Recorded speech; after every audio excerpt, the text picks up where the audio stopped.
Hey guys, this is going to be a series of videos to help you guys improve at Heroes of the Storm.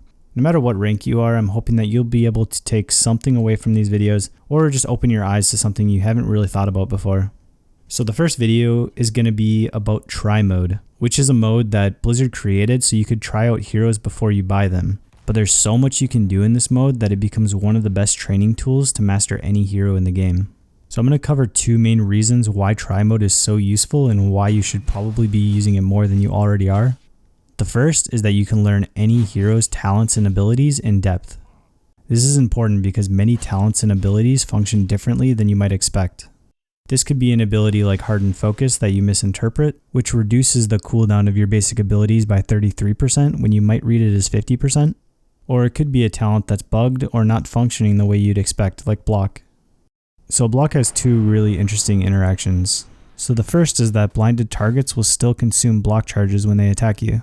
The second is that a shielded target does not lose any block charges, but gains the full effect when they're attacked. This makes Block significantly stronger on heroes that can self-generate shields like Artanis and Kerrigan, but it also makes Tassadar significantly stronger with any hero that can get Block. Although this is an extreme example that should get patched soon, it shows how important it is to fully understand how your talents are actually functioning.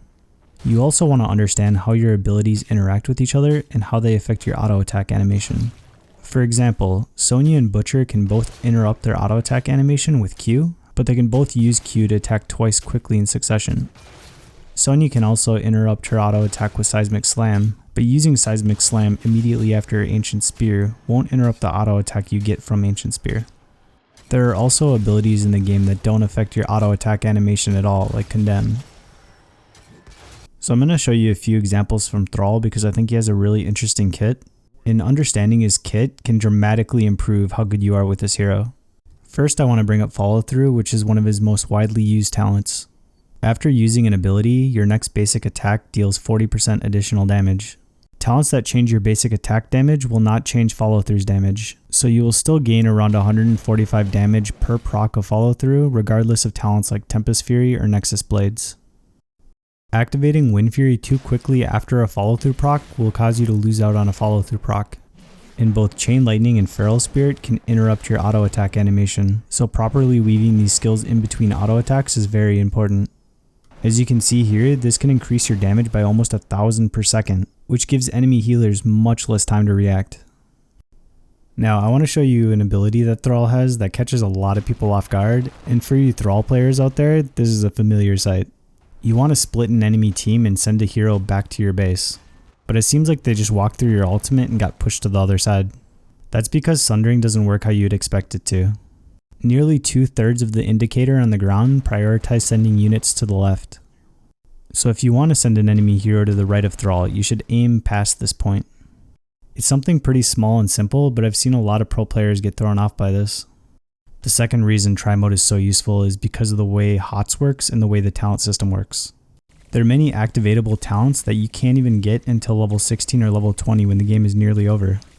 But these talents have some of the biggest impacts on the game. Not only because of the strength of these talents, but the increase in death timers, where one kill or death could cost you the game.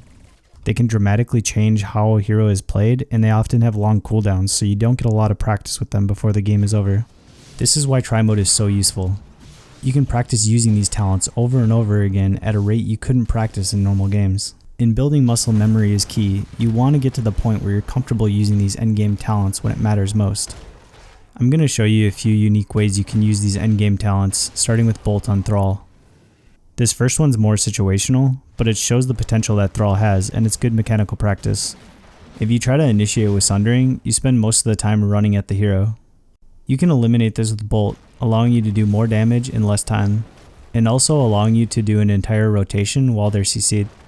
Because of the nerf to Sundering, the only way to fully chain the CC is to pre-activate Wind Fury. Although this causes you to lose nearly 600 damage, it's still enough to kill heroes like Falstead, Jaina, Lunara, and Vala. Of course, it can get countered by things like Cleanse, Gust, Ice Block, but it's still good mechanical practice, and it's good to master the range on Bolt because it's such a versatile talent. I'm going to show you a couple more combos you can practice. This one I like because even though it's situational, it's a little more practical. You'll often find yourself in situations where someone's escaping with very little health.